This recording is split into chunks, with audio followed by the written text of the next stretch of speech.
Around the world, they've been surfing for 60 plus years. For us, it's relatively new. First time that we had all come together under this United Philippine Surfing Association. Surfing it is an Olympic event. The potential for a Filipino to get very far in surfing is there.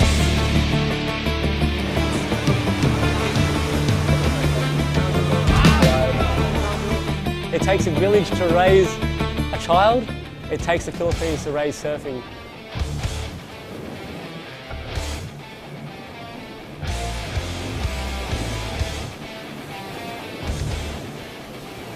Competitive surfing is more than just a lifestyle, it's actually a job, and that's the way we need to approach it, and that's the way we did approach it. In the short term, we need to compete. We need to compete in our country, we need to compete in other countries.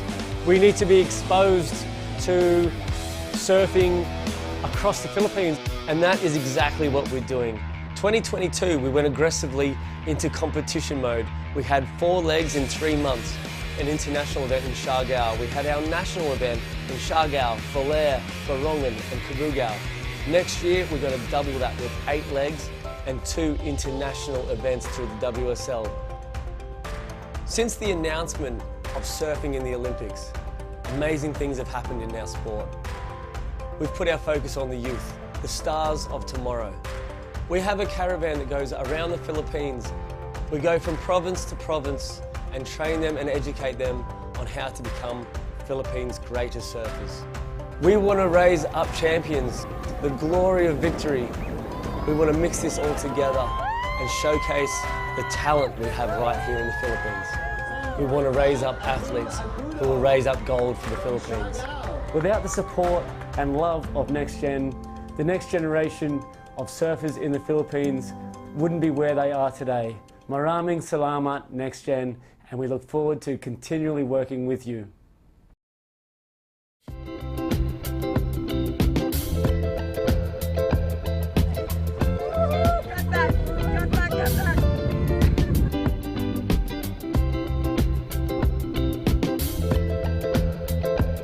Yeah, La Union, it's not just the place too, it's like also the waves, it's such beautiful. The food, it's so good, and yeah, I'm so happy to be here, and the people is so amazing, like they're so caring. Wow, this car is like feels so special. I never ride a car like this. This is my first time, so whew, so happy to ride in this car. So good. You know, I actually love driving Volkswagen. When you go really fast, you don't feel it that you're going fast. I don't know, I feel like we're not driving, I feel like we're flying. Because it's not even like bumping. So it's so good. I like this one, look at this one. This one with turbo ba? The backseat people can enjoy the car as well. Normally it's like this front and then the back is always normal, like a roof. That's true. And now this one's like, oh, no, you get to enjoy the car as well. When you rev it up, you can feel the nice, smooth transaction, which is, that's the main part in the car. You can just push it down.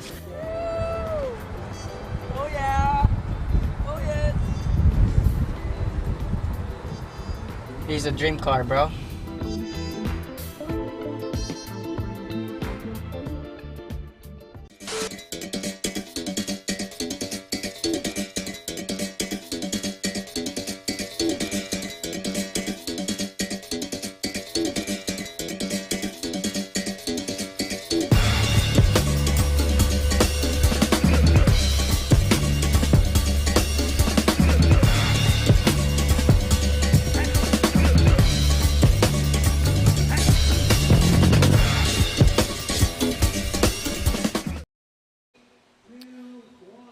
Good morning and welcome to San Juan, La Union here in the beautiful Philippines. It is finals day. Men's quarterfinals are in the water right now. 2 women's semis, 2 men's semis and 2 finals to come after this.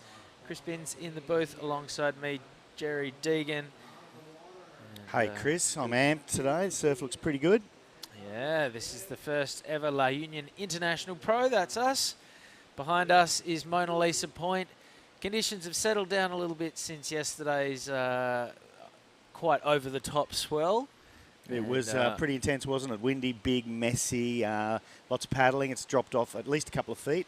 And, you know, looking forward to some real quality surfing today. Yep, so 10 heats to get through before we give out the 2 trophies in the the size of the little jeepneys. Yeah, They're cool. Beautiful Super little cool scale trophies, replicas. Yeah. And we've got Oni Anwar and Ketut Agus in the water right now in an all-Indonesian quarterfinal. And then a list of Japanese competitors. Yep. And the one local Filipino surfer, J.R. Esquivel, who is hopes of his nation on his back. He already won the longboarding a couple of days ago, so everyone's cheering for him. And is he daring to dream of the double? Oh, absolutely. That's what he's doing. And I think we're going to go downstairs and talk to our event director and see what they've got to say about the waves. Good morning. Good morning. This is the last and final day of the La Union International Pro. And today we're going to run the men's quarterfinals, semifinals and finals, and the women's semifinals and the finals. Yeah, this is finals day. Right now we have Ketut Agus and Oni Anwar ready to battle it out. Conditions looks pretty good, similar like yesterday. A bit of water moving, but yesterday we see a lot of I have to say high performance, and hopefully today we're going to also see similar condition like yesterday. Yeah, for sure. It's going to be an action-packed filled morning, and we will crown the men's and women's champion today. Yeah, and the good news is last week we crowned JR as a longboard champion, and today he also have the opportunity to do double-double. So JR will surf soon on the quarterfinals, so please don't go anywhere and support all your local heroes and check it out, all the action, Luke, yeah? Yeah, for sure. Let's cheer for the local boy and all the surfers down here. Back to you guys at the booth. Thank you very much, Luke Landrigan and Tippy Jabrick. Yep, this is Ketut Agus and Oni Anwar in quarterfinal number 1. Daiki Tanaka from Japan is coming up against the local boy, Rogelio J.R. Esquivel, in the second quarterfinal. All Japanese affair in Heat 3. Joe Azuki up against Kejiro Nishi. And then in the last of the quarters, Kian Martin, Swedish surfer from Bali, surfing against Tenchi Awami, who's been one of the surprise packets of this event. This is his first ever quarterfinal on a QS, and he's just really hoping that he can go further. For the big jeepney. The small jeepney. The small jeepney, yeah. Look, that's got to be just incredibly exciting for him to be this far into the draw. You know, still with a big chance of making it all the way through. I mean, most of them are all pretty excited. I know Ketut and Onwa are out there today. They've both had their fair share of finals and quarterfinals. They're pretty well-known Indonesian surfers and, you know, pretty accomplished. I know Oni came second in the Shargo event last October, so he's really used to being at the pointy end of the event. Yeah, I was saying earlier in the contest, I think Oni would have surfed more heats than anyone in the field. Definitely the veteran, and you know, not only has he surfed more contests, but he generally surfs more heats than most surfers, as we can see. During the contest, he's through to the quarters. So he also drives a Volkswagen. Apparently, we saw him on that little ad just before we started. Yeah, they stole the cars, went for a drive, had a little laugh. John Mark de Kong, known as Marimar around these parts. I think he should be called Anwarino, because he's like the mini version of Oni. Separated at birth, those two. And they call each other brother, although a lot of people do, but I saw them together last night and they carry on like they're twins. Yeah. And they've surfed against each other, I wouldn't know how many times, but they tend to end up in the finals. Unfortunately, Marimar didn't make the final this time, or he hasn't made the quarters, but yeah, no, they are. They're like twins, those two characters. Their hair's the same, they're kind of small, although Marimar's obviously a little smaller, but they surf. Well, they both rip, obviously, and they hang out. So, yeah, they have a lot of fun together, those two. So how did we get to here? Ketut Agus yesterday in the round of 16 won his heat up against Daiki Tanaka, who we'll be seeing in action shortly, and took care of Keiki Yamanaka and Putra Hermawan, his Indonesian compatriot. And then for... Oni was against Oni JR, came maybe. second against JR in the second heat. So there you go.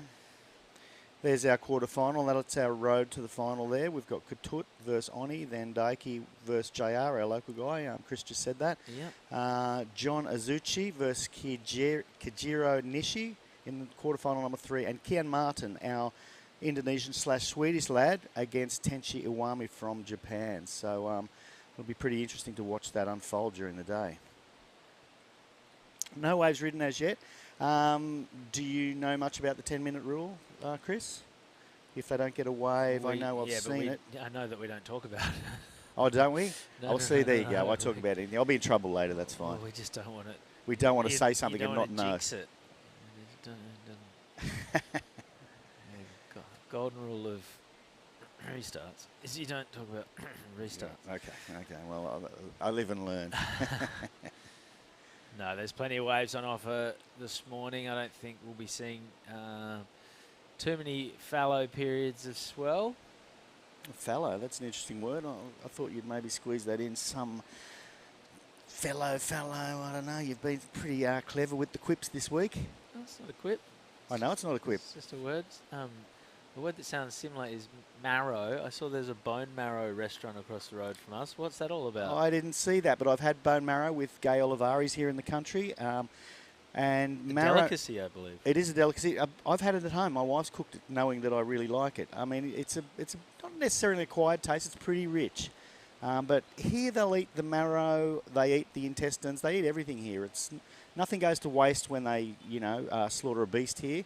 Everything tends to be eaten. I ate sisig last night. So sisig is basically the skin and the ears and everything off the head, and they fry it up and they make it really super tasty. And I was very, very nervous to try it the first time, and now I generally order it as an entree. It's fantastic. Pork sisig.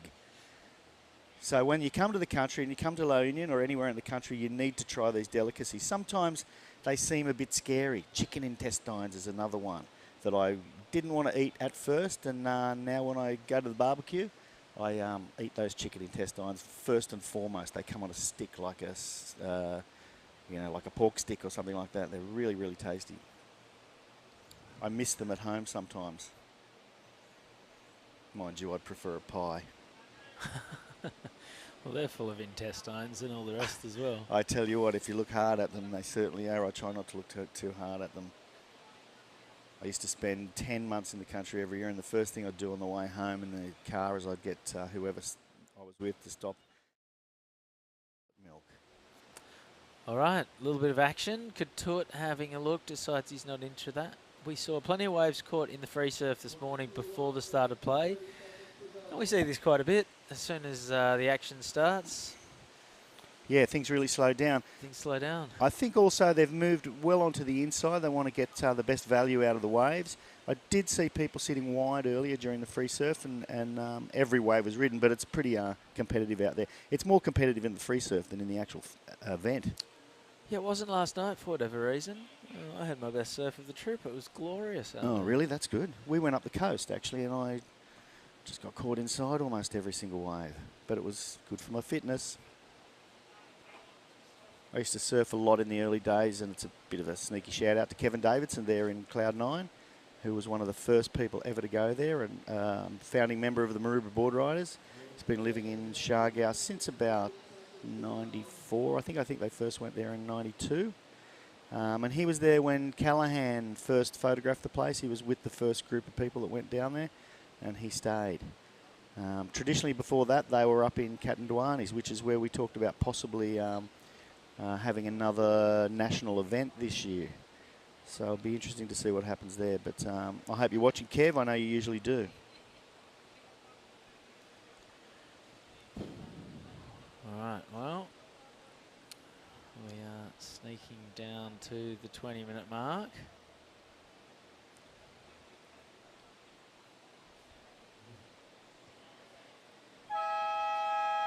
Okay, there it is. So the double siren means that we are restarting the heat.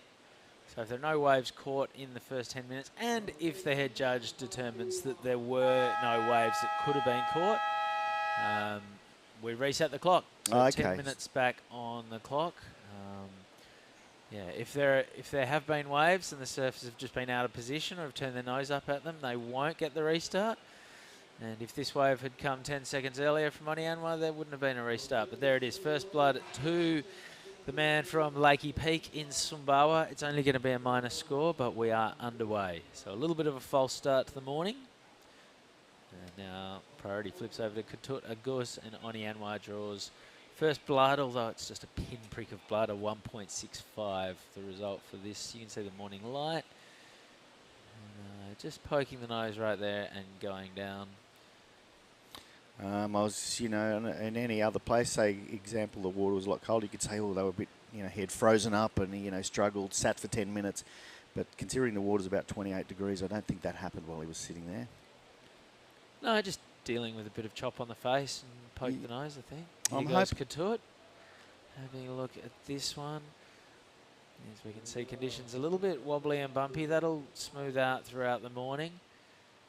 2 turns, so this is the best wave of the heat so far. And signs off as we see Oni swinging into action on the wave behind. No, not interested. So, a minor score to come in for Oni. He did stand up on that wave. A more serious number to come in for Katut on this one. Yeah, nice little wrap back into the power there. And then another almost of the same. He's going to try to milk it into the inside and see if he can finish it off nicely, which he did, yeah. That's a nice wave. Got to be a mid-range score, I would imagine. There's Oni. Live action. Another wrap back. A nice little off the top there. Going to try to find something more there. He's going to hang on a little bit. And see if he can finish it off. No, he can't. So that one runs out of steam. It'll be interesting to see how they compare those two waves. A couple of wraps. Katut actually finished his off really nicely, but we didn't see the start of Oni, so not entirely sure how the judges have scored those. So there is the start. That was a nice turn. That's the turn of the heat so far. So a very slow start, but things starting to wake up now into our first quarterfinal for the morning. So 10 heats of action here at La Union. And the first ever La Union International Pro. Score comes in. Oni's last wave was a 4.25. Katut Agus a 4.75 for his opener. So that's the best wave we've seen. But Oni is in the lead by a narrow margin with 27 minutes to run.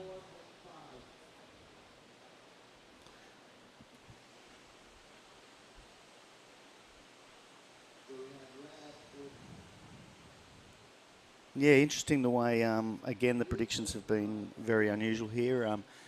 For the first few days, we expected nothing and we got pretty decent waves. Then yesterday probably wasn't as big as they had said. You know, there was predictions of gargantuan waves yesterday, which didn't really come to fruition, although it was big and nasty and messy. And today it's probably a little smaller than the predictions were saying. So hopefully it's just a bit of a lull at the moment. The tide's still drifting in. And we'll see a few sets out there. We've got 10 heats to go for the day. So, and it is our last day, so regardless of what's happening, we are surfing. Got a big closing ceremony tonight with the awarding of the trophies, which will be a lot of fun, particularly for the person that collects the trophy or the people that collect the trophies. And as we keep mentioning, the team are the locals are super keen to see their hero JR back up and take the longboard and the shortboard. And there's Katut having a bit of a dig there, straight off the top. A nice little wrap back to get to the speed. He's a bit of a pump to get back there, and yeah, nice float finish. Is it the finish? He's trying to get around it. It was the finish, unfortunately. But that'll certainly take out his 0.4. All right, here's the replay. So deep bottom turn, really lent into that one. Open face calf, had to put the foot down here and got to that end section. Foam climber, he's really hoping that he'd revisit the open face, but wasn't to be. And that is going to be, probably a 3 or so. I think you're probably fairly spot on there, Chris. 25 minutes to run. Although I must say, I've spent 5 days predicting the scores and got one close to being right. Up next, Daiki Tanaka and J.R. Esquivel. Talk to us about J.R. JR's a local guy from here. He's been competing throughout the Philippines and overseas in the Asian region. He's a super friendly guy, very quietly spoken. You know, his personality, well, there you go, it's a 4.05 for that one for Katut. He is in the lead. He's, you know, guys like Marama and although Oni's not Filipino, you know, they're really outgoing and interesting. JR's a quiet guy, you know, he's shy and reserved. He doesn't run across the beach to say hello, but when you catch up with him, he's always thankful for everything he's had and everything that the world offers him. He's really that kind of guy. But he's a fantastic surfer, and he's as good a longboarder as he's a shortboarder, which is a pretty difficult one. You know, when we first started watching the longboarding, there were a bunch of people out there that were in both disciplines, but they really weren't specialised in one or the other. Without question, JR is an absolute champion in both of them, which I imagine is a pretty difficult thing to be. So here he is in the pointy end of this event, and he won the 1,000 longboarding against some pretty stiff competition. So, you know, JR is the all-round water guy. I imagine if they had a bodyboarding comp next week, he'd probably win that as well. So, you know, he's the man, and he's such a fantastic example for the Groms around here, you know. How is the Filipino bodyboarding scene? It's very, very limited. It tends to be, I've got a bunch of, oh, here we go with Oni. He's got to get round this section, which he didn't do, unfortunately. Yeah, the bodyboarding scene, there is a lot. I've got a bunch of really good mates. Okay, well, I'll hold on to that one again. Here goes Katura Gus. He had priority. He's using it on this one. Big layback. That was a nice turn. Will he get another go at it? He does. This one wobbles, but it continues to run. And he's linking turns together now, and unfortunately goes down on that one and is out of there. Surely, yeah, Cloud9's got to be a bodyboard-friendly wave. Cloud9 is certainly a bodyboard-friendly wave. That was a really nice hack there by Katut. Unfortunately, not a lot else happened. Nice little turn there, but he dug a rail. Yeah, but look, Cloud9 is fantastic for bodyboarding. Back in 2002, I helped organise a bodyboarding event with the World Tour there. Mark Fordham organised it, and it was full of the best bodyboarders in the world. And back then, you know, there was a chance that Cloud9 or that area could have gone bodyboarding. The boys left a bunch of boards. For whatever reason, it didn't really take on there. But that, you know, you've got a bunch of guys, foreign guys that live down there and that bodyboard. Pierre and Jaco and Ben, and say hello to all those guys, and you know they take it on. They get barreled, and time again. Sometimes it's a little bit easier for them actually because it's you know, a nasty takeoff, and they do very, very well, the bodyboarders down there. But there aren't too many of them, but they're completely accepted by the local crew because they are kind of part, well, they're totally part of the local foreign crew. So they're out there every day. There you go. All right, last score for Katura Gus was a 5.5. So pair that with his earlier 4.75, and he is comfortably in the lead. Oni Anwar right now has a 4.25. He's chasing a 6 to advance. So a very gettable score for the Sumbawan. 21 minutes remaining. Of course, we had a 10-minute restart. So this will end up as a 40-minute heat. And we've had 8 waves ridden in the next 10 minutes, which is interesting. And there's Oni's having a little paddle. He's having a look. He's got a little line on this one. Okay, what's he going to do first? A big snap. A little off the white water there. And then, yeah, really nice snap there. And he's going to see if he can find a little more power and get another couple of points on the inside there. No, he's given up. He decided again that one. So I'm not entirely sure whether that will... oh, well, actually, well, of course, it will take away his 1.65. So that will be his backup score. Maybe something similar to what he originally got. Here it is again. And then a bit of a top turn there. Not too much power in it. That was a far better turn. Almost vertical. And then he hung on for a little bit here, hoping something was going to pop up. But unfortunately for him, it didn't. Yeah, you think, look, like there it is, a 5.4 for Oni's last wave. So tightens things up. There's less than, well, there's 0.6 separating Katut and Oni. He's now chasing a 4.86. Both these guys, it's a slow burn so far. They're just, you feel like one of them's going to pounce on a wave that really unlocks this heat at some point. Yeah, without question, you know, they're certainly capable. Been watching these two. Been two of my favourites to watch the whole time, and maybe that's because I know them. I've sort of seen them surf before. I probably know less about the Japanese guys than the Indonesian guys, and certainly our one last Filipino man, JR. So, you know, I lean a bit towards liking watching the Indonesian guys. They've both been to Siargao a few times. Like I said before, I don't know, Oni's been there every event that I almost ever remember, which is probably not true. I've been there for 20 years, and he's probably only in his 20s still, but he always seems to be there, and he's always putting on a fantastic show. Oni? He's 29, is he? Yeah, Okay. I was having a chat the other day. The thought of turning 30 is really... daunting. He's like, man, I'm old. Oh, dear Lord. Yeah. No, you're not, young fella. So I'd say he's been coming to the Cloud9 event since the WSL's been coming, and I think probably that would be around 2014, something like that, when WSL first came. We did have some Surfing Queensland events there, and some specialty Billabong events there in the early days. Peter Thew used to bring there, and Andrew Stark used to come along all the time, and Whitey, and Will Hayden-Smith. It was really good hanging out with all those people, and, you know, it's really good hanging out with the WSL and the UPSA people at this stage. Yeah, so the original Cloud9 events were Billabong Invitationals, weren't they? Not the original ones. The original ones were put on by Mayor Resilian, the godfather of surfing in the Philippines, and they were... The first one was just whoever was there. They put on an event for the 10 foreign surfers that were around, knowing, you know, he could see into the future, that guy, Mayor Resilian.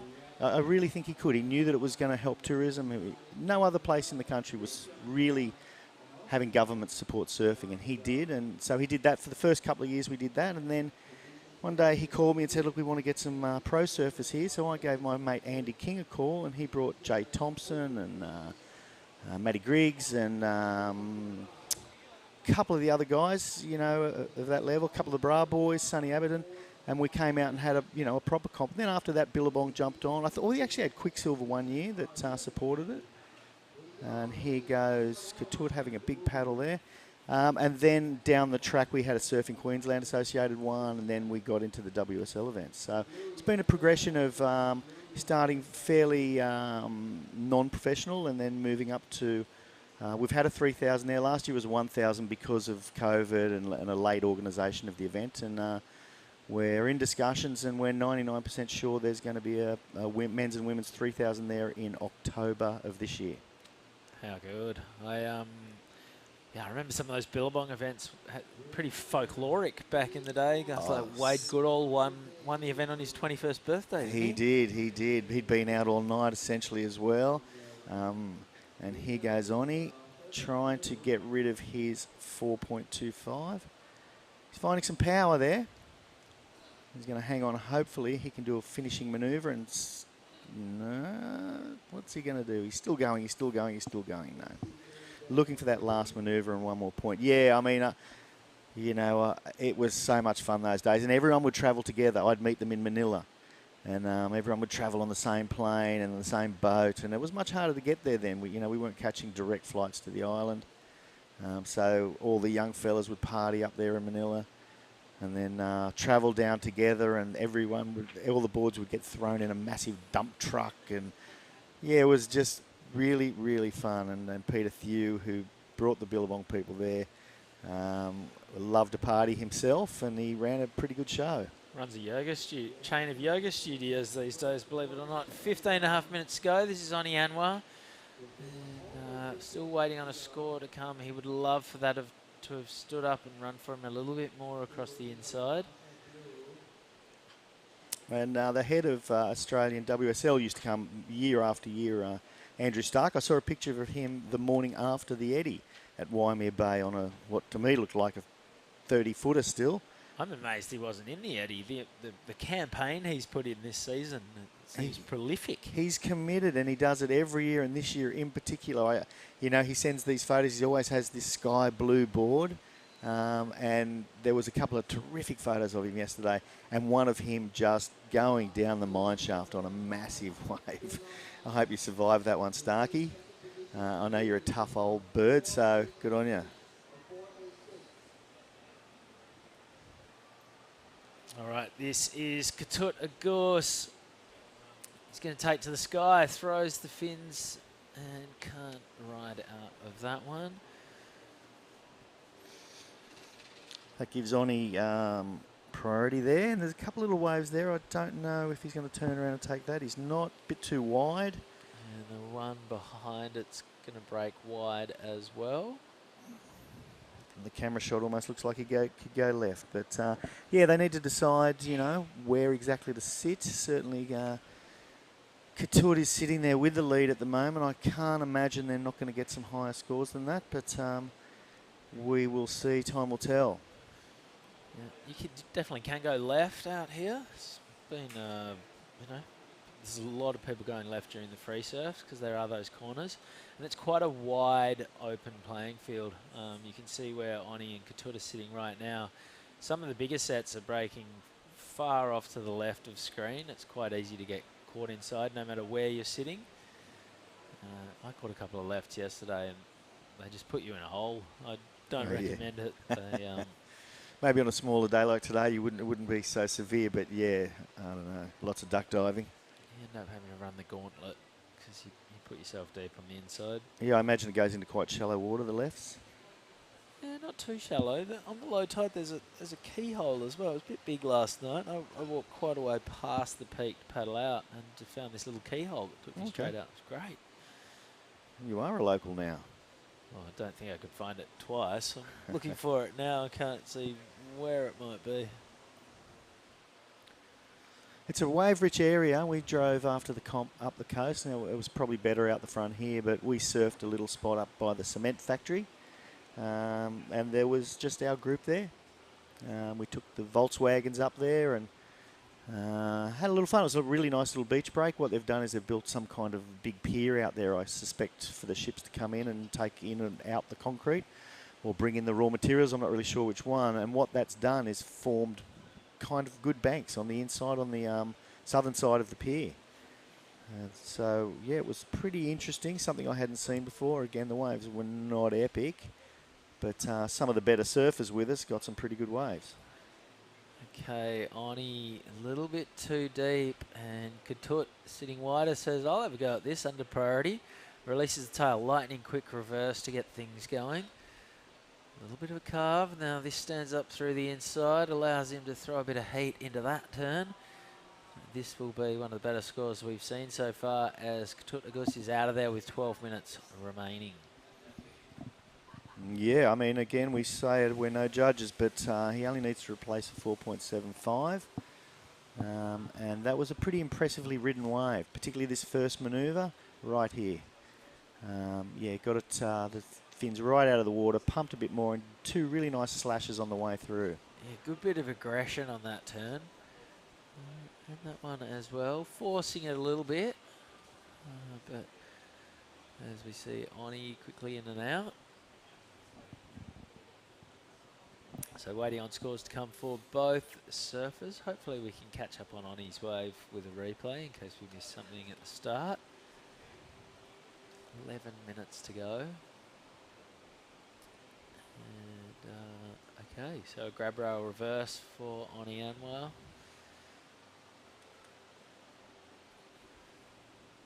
So 4.05, that won't go into his score. And Katut's, oh, there were two waves ridden there by Oni. Okay. Yeah. Katut's got a 5.65, so he did replace that 4.75. He's got a total now of 11.15. Yeah, best wave of the heat for Katut Agus. And Oni he's got another score coming in, I believe. No, he doesn't. One of the judges has dropped in a 3.5 that shouldn't be there. He got a 4.05 for his last wave. Okay. So that graphic on screen doesn't need to be there either. So yeah, that's it. Katut Agus has a 5.65 and a 5.5 to be in the lead. Oni Anwar is chasing a 5.75 to get that semi-final berth. And the boys have been out there a full half an hour at this stage. Just in case you just flicked on the TV, we had a restart. We didn't have any waves ridden in the first 10 minutes. So our head judge, Ty Conahan, chose to start the heat again. So in essence, it's a 40-minute heat. but nothing happened in the first 10 minutes. Yeah, it's a funny one, that 10-minute rule, because you'll often see, you know, the sort of surfers looking at each other like, do we want to restart or do we not? Okay, here goes Oni Anwar. Speed to burn, but can he transfer it into anything? Nope. So that's just a bit of a speed run for Oni, and he is out of there. Well, I guess that's why you said before, if there are waves that possibly could have been ridden, the judge will then make the decisions, because, you know, you guess after 2 minutes, with 2 minutes remaining of that first 10, they might be chatting to each other saying, don't catch a wave. Yeah, absolutely. It's amazing how many times someone catches a wave with like 5 seconds to go. Maybe and there's a after they've collective discussed, sigh of relief around. Maybe after they've the discussed event. with each other as well, don't catch a wave, and then a good one comes. Oh yeah, I mean, you're not going to catch it.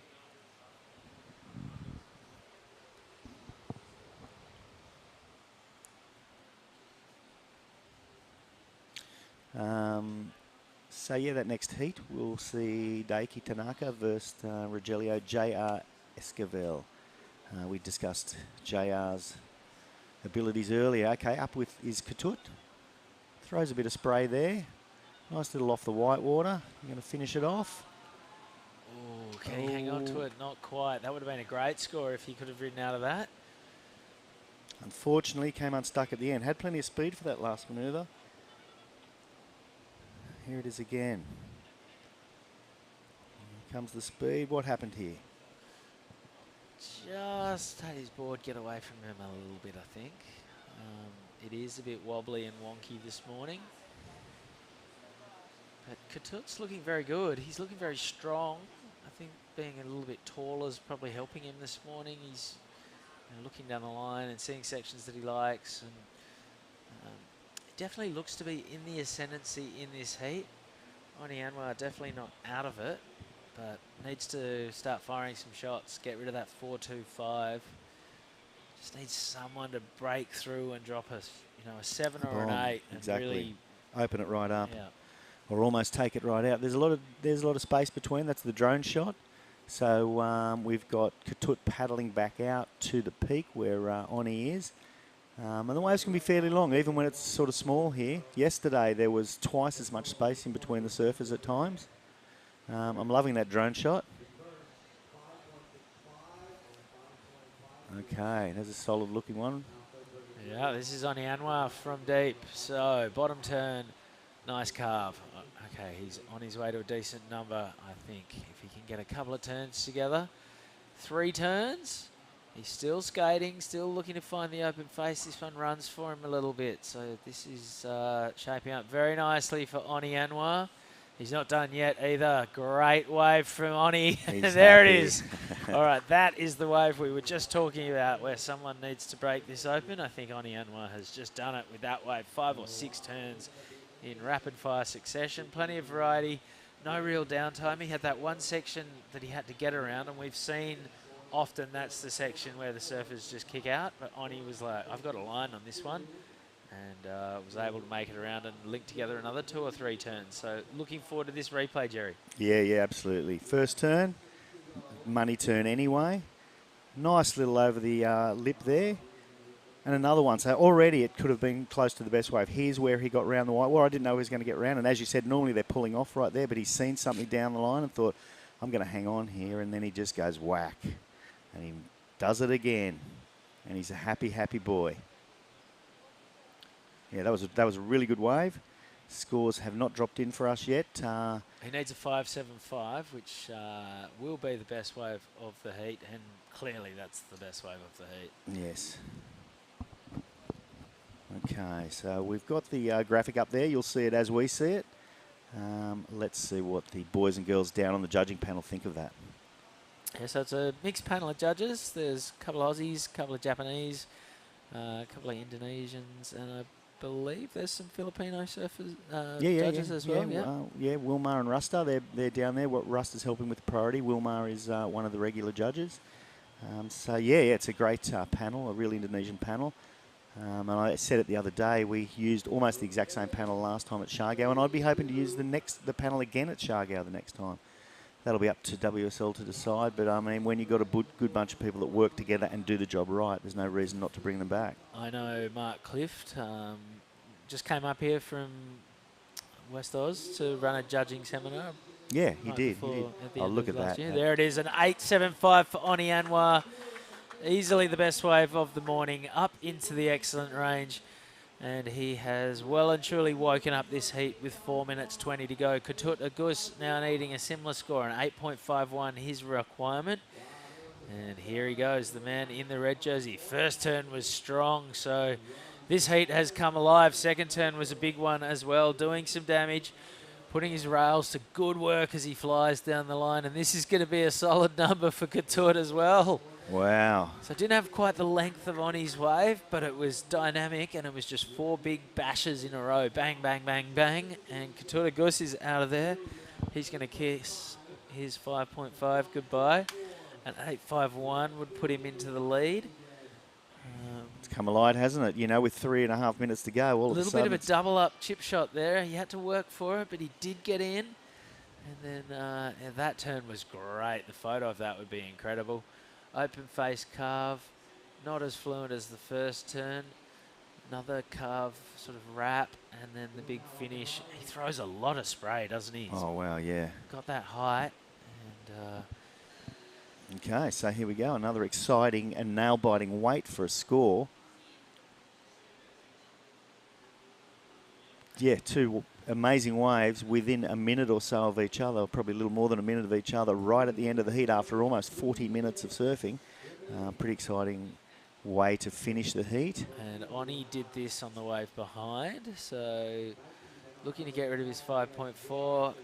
Got hung up on the first turn, goes down. That'll be a minor number for the man from Lakey Peak. He did get back out there for priority, which is probably going to be pretty handy with 2.5 minutes remaining. We haven't seen that score drop in yet for Katut Agus. So the judges who we were just chatting about are debating down there. It's a big decision to make. 2 minutes 20 to go. And we're going to see these guys sitting right next to each other for the last 2 minutes. Oh.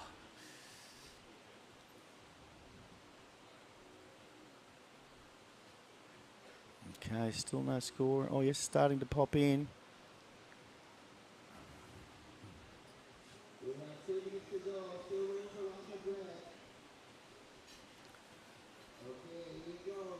Well, Katut Agus has answered back with an 8.85 to move into the lead. So the judges have called that the best wave of the heat.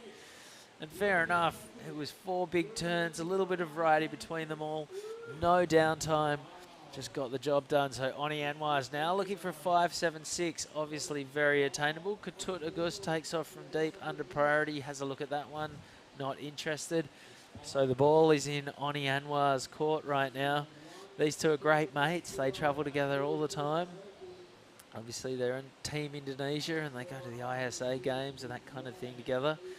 But right now, they won't be talking, that's for sure. No Oni Anwar's way. on the hunt for a 5.76. Katut Agus has a look on the inside. He wants to get rid of his 5.65. Not going to happen on that one as he throws the tail and goes down. 1 minute remaining. Oh, Oni's going to be desperate soon. I can spin my head and see if there's any sets out the back. I don't see a great deal. There is a bit of something there, a little lump out there. He's probably going to have to pull the trigger regardless. He's a long way deep. He is very deep. He's very deep. He's going regardless. He's going, so... Okay, Oni Anwar's flying down the line. And you could tell that when that wave started to race off, he just sort of gave a visible sigh. 25 seconds to go. Katut Agus almost catching that wave, or paddling into that wave just to relocate and get himself a little bit closer to Oni. And these guys are going to sit right next to each other for the last 10 seconds. But I think Katut Agus might have done it. And there it is. Katut Agus is our first semi-finalist. The Bali boy is through. beats his compatriot Oni Anwar in what was a very slow start and what turned into a very exciting finish. That is a fantastic quarterfinal, hopefully setting the tone for an incredible day to come. Up next, Daiki Tanaka and JR Esquivel, the hometown hero. Don't go anywhere. More action from the La Union International Pro coming our way right after this.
Okay, welcome back. We're in our quarterfinal heat number 2. We have Daiki Tanaka from Japan and Rogelio JR Esquivel from right here in La Union in the Philippines. There's a drone shot. We're sitting just under the R of that thing that says Resort Restaurant. We want to thank you guys for allowing us this fantastic spot. That's the judging tower, the bottom white covering of the tents on the beach, and further up from that was where all the other officials and spectators hang out. That's JR. JR's out there waiting, and we have missed a wave during the start there. So Daiki got a wave there, John. We're here with John Carby for the first time this morning. Good morning.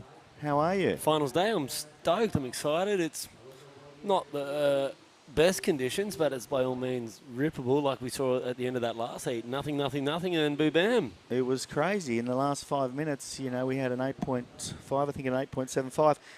It was really, really interesting. We knew they were capable and it was going to happen. So this is Daiki's wave that we missed during the commercial break. So it was a pretty nice start. Plenty of speed. Nice wrap there. Bit of a white watery little wave there, and he's going to finish it off.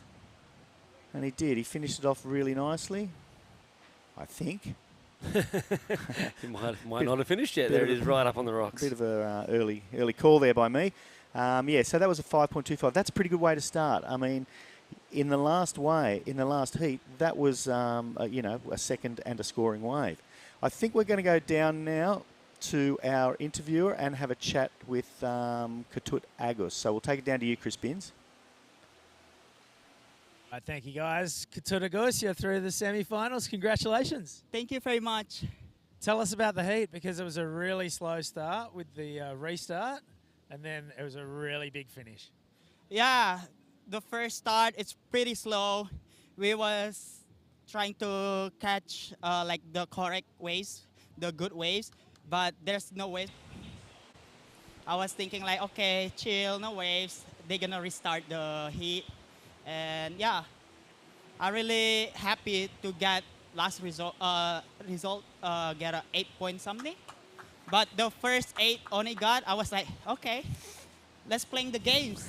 And I was like, go out there and passion and the waves coming, and I just like, okay, this is a wave and I can get 9 point on this wave. And I just surf on it, and Oni was asking like, I think your waves is better, yeah? Yeah, for sure, better than your one. Like, did you see his wave? Yeah, I saw his wave. I was paddling out, going to outside, and I saw that 3 maneuver. I was like, okay, only playing the games. Let's try it and playing the games too. Watching you and Oni sit there and kind of was like, you had a 5, he had a 5, you had a 4, and we were sitting there going, something's got to happen. And then Oni got that wave. Did that fire you up? Because your wave was 4 really big turns. Yeah, I was saw that waves and got 8, and for sure I was like, okay, Oni has like the same turn. Okay, I need to mix the turn. So I mixed the turn and I got it higher than Oni's waves. Very clever. Yeah. Tell us about Oni, because he's just a legend of Indonesian surfing. Yeah, he's the legend, and I really have a one hit with him again because last time I have one hit with him was in El Salvador, and I got a second place. So we make it through to the next round, and from there I was thinking like, okay, hopefully next time I will one hit with Oni again, and yeah, it's happened today, and like, okay, this is the day I will showing all I have. Like, okay, let's do it. He's really surf really good.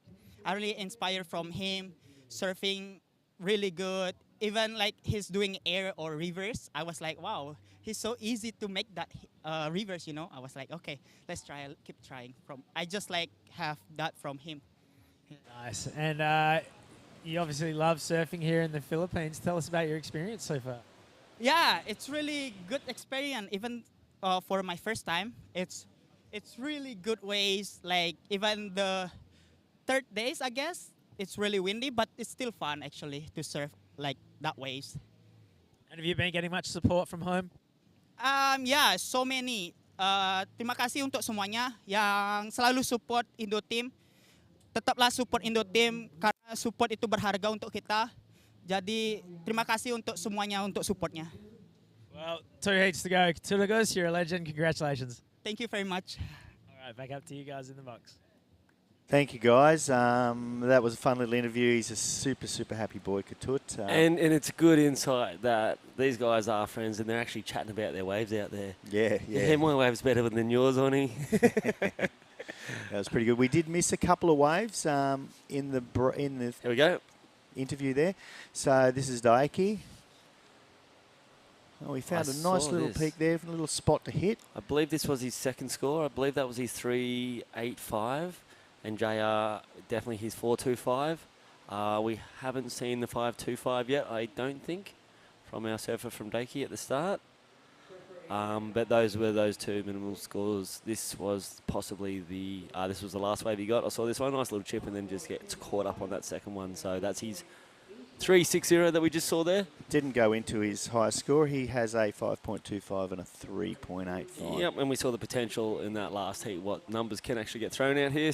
And I'm sure these guys are going to start producing. Yeah, I mean, you think if anyone knows the lineup better than anyone else, maybe in the world, it's JR. Exactly. Well, it sounds like a big statement, but by all means, he is the guy out there.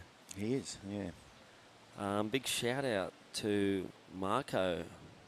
Went last night to have Mexican at his place down the road down here. Marco Villarreal. Yeah, Marco Villarreal. I had a missed call from... Sorry, Marco. I did have a missed call from you. We seem to be playing phone chess. I called him. He wasn't there. He called me. I wasn't there.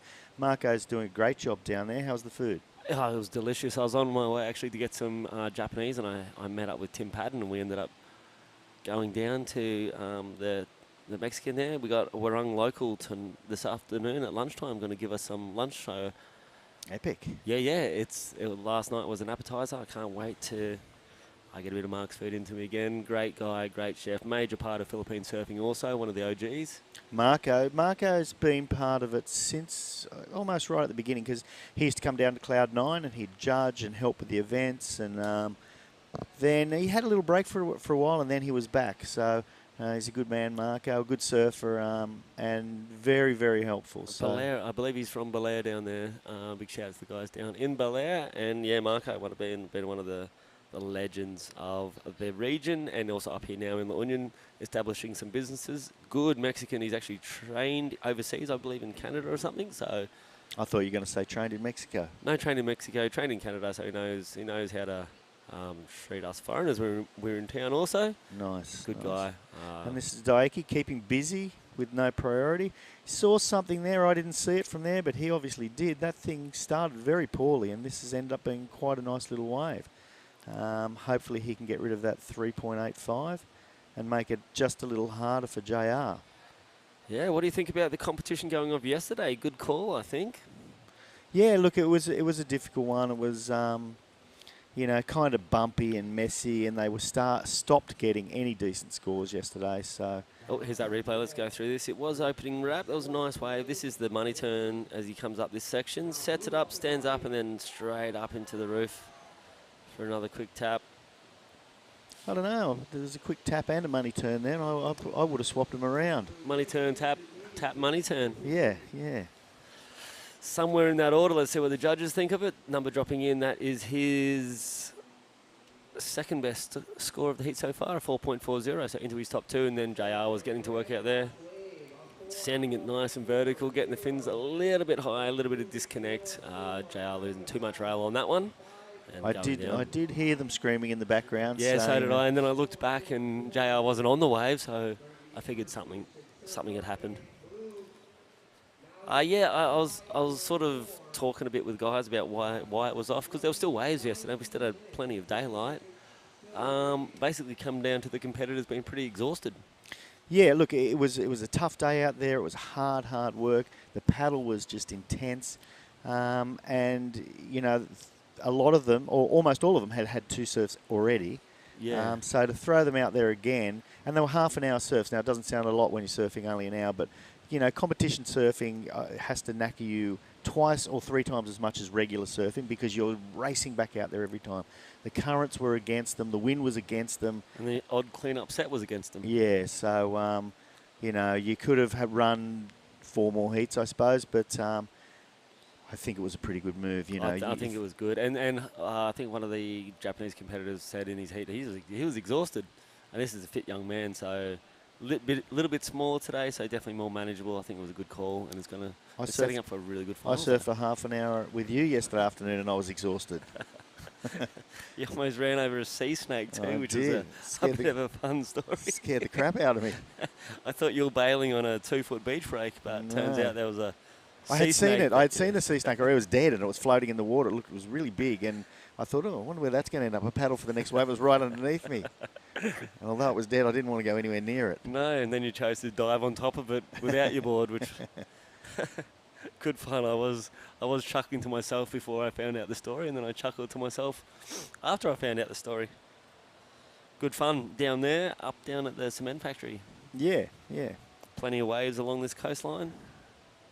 I'm still not entirely sure if... So what happened was we went down there, we took the Volkswagens, had a fun little surf, no one else down there. There was a young kid on the beach, not on the beach, at the car park, and I'm not sure whether we were charged 20 pesos each to park the car or to go on the beach, not really sure.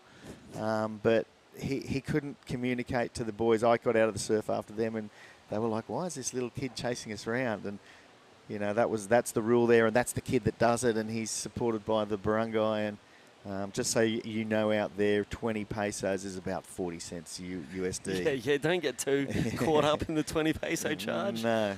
Just it goes towards cleaning the beach, apparently. And yeah. The kids were down there and hanging out for most of the afternoon with us too, which was pretty special.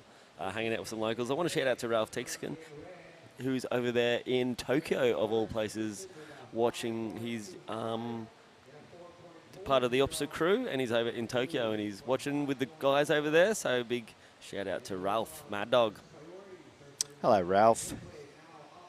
Okay, this is Daiki with a really nice looking wall in front of him. That was an epic first turn, really de-weighted his board. Free fell out of that. He's going to try to hang on and see if he can get a finishing there. And it looks like he will get a couple more points, right. At least one more. I can hear some applause on the beach. I can guarantee the local boys aren't cheering on Daiki, so JR also must have got a wave behind that. That was a nice wave. That was a really nice wave. Yeah, that first manoeuvre, I'll call that first manoeuvre the money wave. Okay. The money manoeuvre. Okay, so JR isn't where he wanted to be, I imagine, so something must have happened on that wave. He didn't make it through. No. It looked like a bigger set wave from what I saw as I sort of snapped my neck around when I heard a clap going on. It looked like a bigger wave. It'd be interesting if we have a replay. I think he might have gone for the one manoeuvre, and the scores will tell us if that's the case, because I know he didn't make it to the inside bay. So I heard claps and he was still on his feet. So they seem like muffled claps. They stop quickly. So my prediction is he went for something big and possibly didn't make it. Otherwise, there would have been screaming, not just claps. So that one manoeuvre, a 4.30. Well, that was Daiki's wave. Daiki would have loved a little bit more on that, because that was setting up to be an absolutely sensational wave with that opening. Yeah. Here it is. Yeah. Nice bowly wave, straight up into the lip line. and he carried the speed and everything through it. It's just the wave didn't really agree with him, and then Yeah, a lot of downtime, little cutback and some bouncing. And I think one more little turn, and that's it. yeah, the major highlight was the start where he would have got all those points. Oh, there it was. That was the manoeuvre. There he Okay, was. 2 manoeuvres finished. I'm surprised we didn't hear more and more screaming. Oh, that's going to come in as a big score. That was a very, very nice wave ridden by JR. It is early. That was 7.50. 7.50. Guess who's back in the game? Guess who is in charge of the game? There's the noises that we're hearing. Yeah, they're screaming more for the score than the actual wave. So JR's heat yesterday was incredible, the way he got through and came out of a crazy situation. He broke his board halfway through the heat. His body language looked bad. He looked like he was having one of his heats and all his luck had run out, so to speak. And then he actually jumped on, I think it was Katut's wave. No, it wasn't Katut, it was Iman's wave. He got sort of pushed down by a section, pulled off. JR jumped on it, which is almost a risky move in this day and age where these guys can go past sections. And then he dropped his first 5 or 6, I think. And that was just momentum building. And then he dropped a massive score and got himself into the win. Oni was talking yesterday. He said he couldn't believe that no one was thinking about JR in that heat. No, they'd given up on JR. They'd given up on JR. Broken boards, slumped shoulders, the whole deal. It was Bronson and Oni and Armin, and they were focused on each other. And meanwhile, JR's sitting on the inside, knocking the requirement down and then typing it on the head and going through with the win. Yeah, very impressive kid. He is, and like you say, there's something about him that you just respect. He's quiet. He's got confidence in himself without being full of himself, and you don't know he's one of the best guys here until you talk to him. And he rips. Longboard, shortboard, hydrofoils, bodyboards. I don't know what we could put him on. Which ironing board. And he looks like he's building momentum. Oh, yeah, he certainly is. There's no question he'll lose his 4.25 there, and he's going to make it really difficult for Daiki Tanaka, who's certainly capable. He's made it this far. He's in the quarterfinals. He's a powerful surfer, Daiki. JR is really stamping his name on this heat. Absolutely. I was impressed in the round of 16, the quality of the field. It's been huge. He'll go JR straight up, that vertical approach. Fin drift, giving it all the flavours that he can, a little bit of downtime. He's got this really nice fast snap too that throws those buckets over the water. Once again, a little transition, float, nice wrap again. And then a nice little vertical. Gets that board up there. I'd say that one's about 11.35.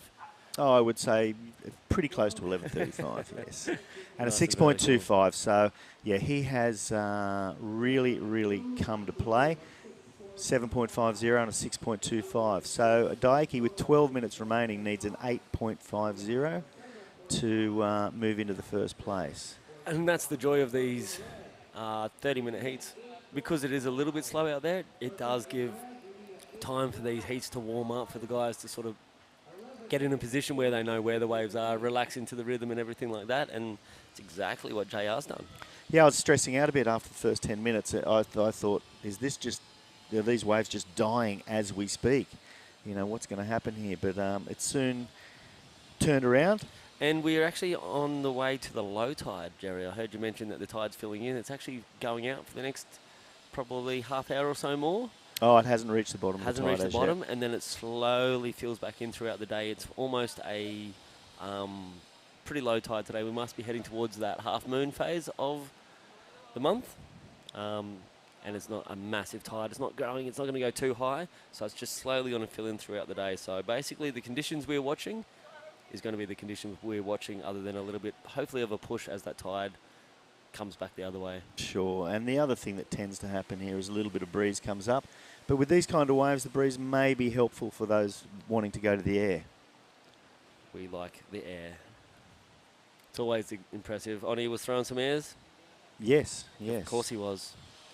He did speak about it yesterday. I had a brief conversation with Oni there, and he knows, because of the quality of the field. He was a little bit worried about it. He didn't know what to do because he was a little bit rattled from his heat, from what JR done to him. Yep. Well, he got burnt at the end of the last heat as well, burnt. So he's had 2 in a row. At least he made it through the previous one. That one was just, an amazing wave from Katut at the end. he got exactly what he needed. He did, and yeah, and I talked a little bit to on. He's got one of those high IQs when it comes to strategies and heats and sort of how he can download and upload everything. So I was testimony to Kitut, who outplayed him on that one. He said, all right, Oni's here to play the game, so I'm here to play the game too. Well, the beauty was that, you know, there was only 3 and a bit minutes to go, and Oni scored that 8.25 or something. And, you know, easily Kitut could have slumped the shoulders then. I thought, oh, that's the first one, that'll be the only one. We've only been getting 5s. But he didn't. He just said, well, that fires me up more than anything, and I'm going to go and get you. And from what the interview, from Chris Binns' interview, it was almost like that's what he said to him. It did, and he didn't. And then he went that step further and said, okay, on his way was like this. He got an 8, and he did a few of the similar turns, so I'm going to actually mix it up. Mix it up. For me, I'm just looking at a section and trying not to bust a knee out and trying to make a turn. And then I'm not even thinking about the next turn. Of course not. So Joe Azuchi and Kijiro Nishi will be up next. Both a couple of Japanese lads. So they will be fighting each other to get into the semi-final. Those nice bright jerseys down there as the boys on the drone shot. They're made by Fluid Surf. Bjorn. Oh, Bjorn, yeah, okay. Bjorn made our jerseys for this event. Big shout out to Fluid Surf. Yeah, and Bjorn and family, lovely wife and young fella. So he does a lot of surfing. He goes to most of the events. He is. He's a big part of He's a big part of and Surfing Philippines and the professionalising from day one. And he's got a cool beard. He has got a cool beard. He had to trim it while in Siargao for a little bit, but now it's back to its beautiful self. Good to see. And there's JR paddling hard. Oh, he wants it. Sees something down the line, I hope. He no, did. He did see something down the line, but that little was a little too far down the line. Little bobble in the paddle, probably he wouldn't have wanted that. He knows where he can get to. I reckon that little false start on his paddle. A bit of a shout out to my lovely wife and daughter back there in Cronulla. Hope you're having a great day. I'm also shouting out to my beautiful daughter, sending me all the pictures from home that I'm missing out. Nice. Yep, I'm just showing Jerry a picture from my daughter he sent this morning of our stupid cat with its head stuck in something, which gives me a little bit of pleasure because the cat bugs me all day and all night. And shout out to my wife, Christine, and my 2 kids, Chili and Asher. Hopefully they're in school by this stage and not listening to me anyway. Hopefully. They're pretty good kids. And she's a pretty good wife. She's the best. Love you, Christine. She's the second best. Mine's the best. Yeah, okay. So there's a sponsor up in our right-hand corner, little watermark. That was VW, and Red Bull is one of our sponsors too. I think they'll run through the sponsors there. Do you want to tell us who they are, John? You probably know a bit more than me about them. Big thank you to NextGen Philippines. We've got Smart. I'm going to go rattle through them. We're going to go Alima. We're going to go on the ones on screen. And then I'll get to what we've got going on. There's the province of La Union. And there's NextGen, who I brought up before. And NextGen's logo may stay up there in the corner, as they are the major supporters of here. And then there's the Department of Tourism. Oh, Daiki sending it on that one. I love La Union. That's one of their logos there. Find the one in La Union. Not necessarily the love of your life, but you might just fall in love with La Union. It's a bit of a play. There's Lamari Siargao, also one of our big supporters here. Lamari Siargao. San Miguel Infrastructure.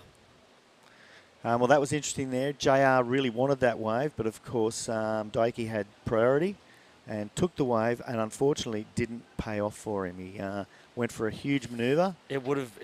This is the surfing that he's going to have to put out with this dying 5 minutes. It's no more safe surfing to get the scores. It's you're going to have to get up there. He's looking for an 8.5, and he was looking at 8.5 surfing there. If he had made that manoeuvre, linked it up and got a couple more, it would have been up into that excellent state. You would definitely think so.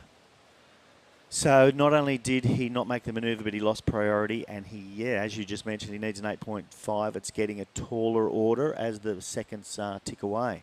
It is. So JR now 5 minutes, a little bit too long to start playing the strategy game. I think so, yeah. I mean, there's a lot of waves. They've had 6 waves apiece. Yep, JR's not going to give him too much breathing room here. He's going to start applying that pressure to Daiki, just trying to get in his head a little bit, saying, hey Daiki, I am here. This is my beach. And Daiki's going to try to sell him. He is. Which he didn't do there. Aha. Selling it to the silent assassin out there. Yeah, well, I think Roger's experienced enough now, and he knows the wave well enough that he won't be sold. You know, he can look down the line and see what kind of scoring potential is on each wave. Maybe if it was a different competitor, not from here, possibly. Looks like some sets rolling in. Yeah, that could have been a good sell. That's the art of the salesman, right? You would make an epic salesman, John. Some of the things I've called people on into Shargao and Cloud9 just for fun. Yeah. And then you sort of sit back and go, maybe I shouldn't have done that.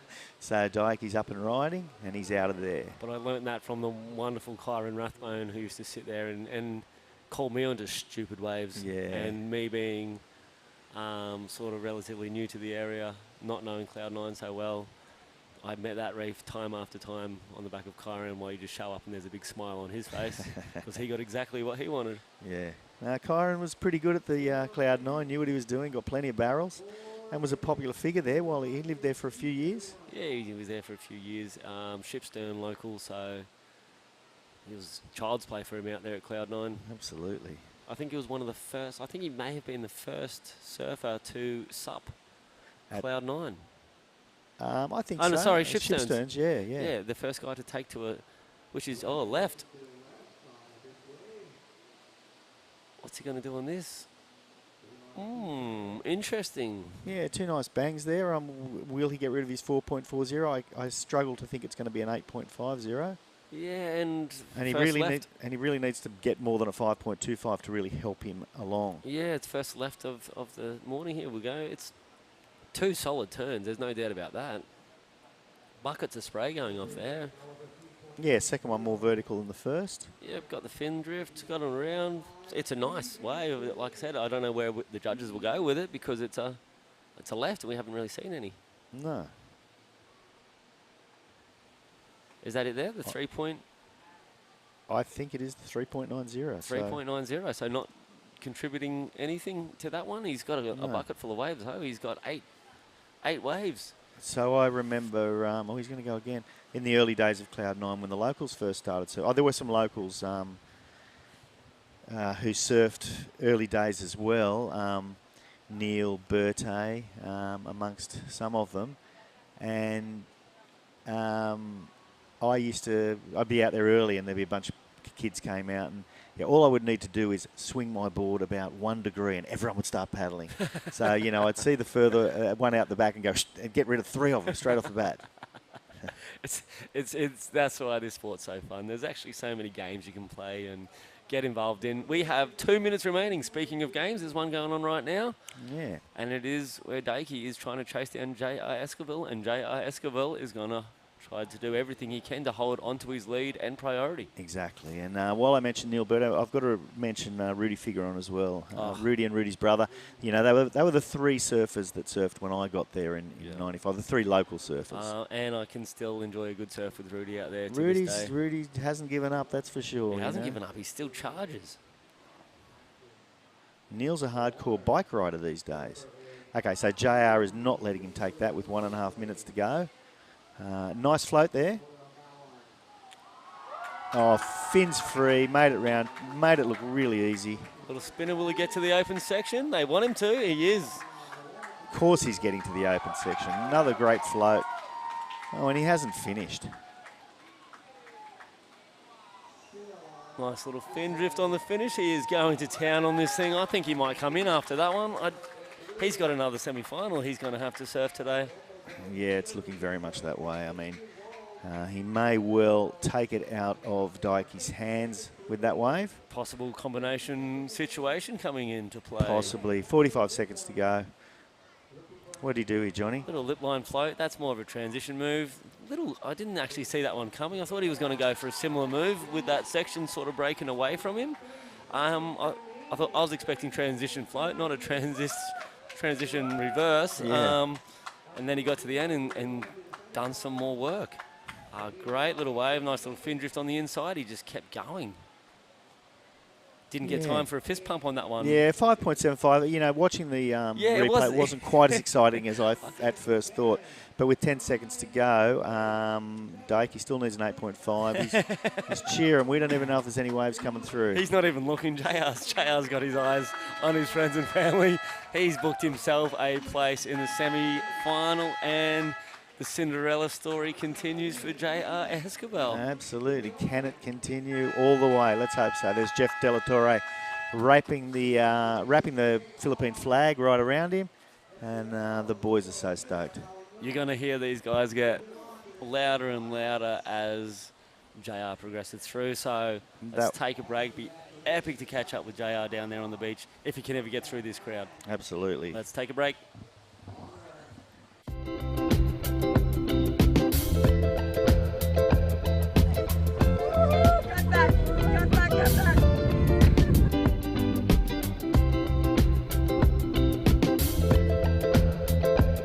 Yeah, La Union, it's not just the place too, it's like also the waves, it's such beautiful. The food, it's so good. And yeah, I'm so happy to be here. And the people is so amazing, like they're so caring. Wow, this car is like feels so special. I never ride a car like this. This is my first time. So whew, so happy to ride in this car. So good. You know, I actually love driving Volkswagen. When you go really fast, you don't feel it that you're going fast. I don't know, I feel like we're not driving, I feel like we're flying. Because it's not even like bumping. So it's so good. I like this one. Look at this one. This one with turbo ba? The backseat people can enjoy the car as well. Normally, like it's like this front, and then the back is always normal, like a roof. That's true. And now this one's like, oh, no. You get to enjoy the car as well. When you rev it up, you can feel the nice, smooth transaction. That's the main part in the car. You can just push it down. Oh yeah! Oh yeah! Here's a dream car, bro.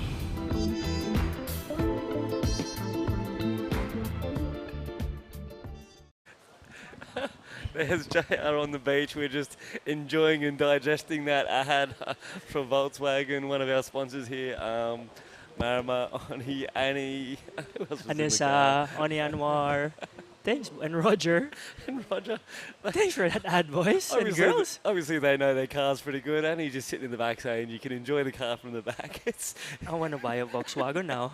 Justin Ilagan, thanks for hooking us up. Absolutely, and big thank you to Volkswagen. And thanks for Gabs and the team that put together that ad. Thanks for the guys. You guys just do you. I love it. Here's a replay of the opening wave of Keji. Straight to work. This is in the first minute, I'm guessing, if we're only 3 minutes in so far. This is our replay.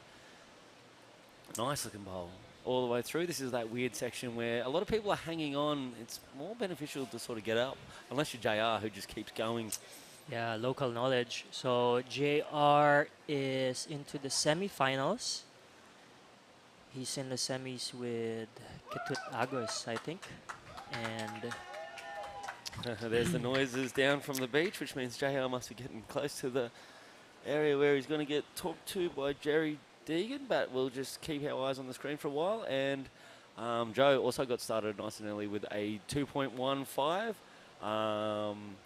Keji's got a score to drop in, so let's let the judges lock that, and we will get Jerry Deegan down with local and happiest guy on the beach right now, JR Escobar.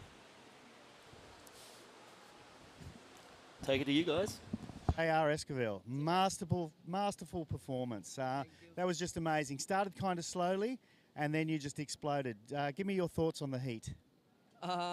It was kind of hard there because the wave is like, it's hard to read because some of the sets is closed out. So I just decided to like wait for the better one, for the medium size.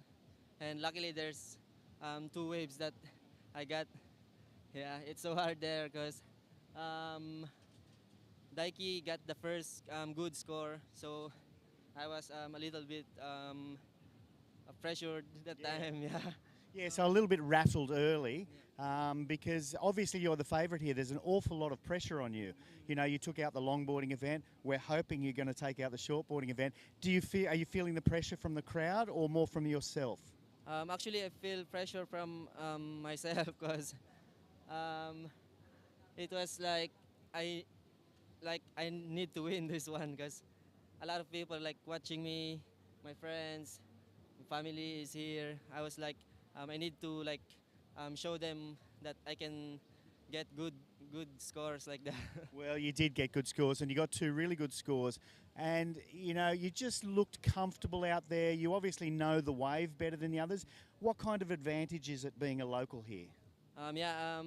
It's a big advantage for us because like we know the waves, where it breaks, where is the place to stay, and where the breaks, the set breaks, especially the big ones. Like we know where to get it, and yeah, that's a big advantage for us. Without question. So before we sign off, would you like to say something to your family and friends? Yeah. First of all, I would like to thank to my sponsors, Surftown La Union, Kuya Errol,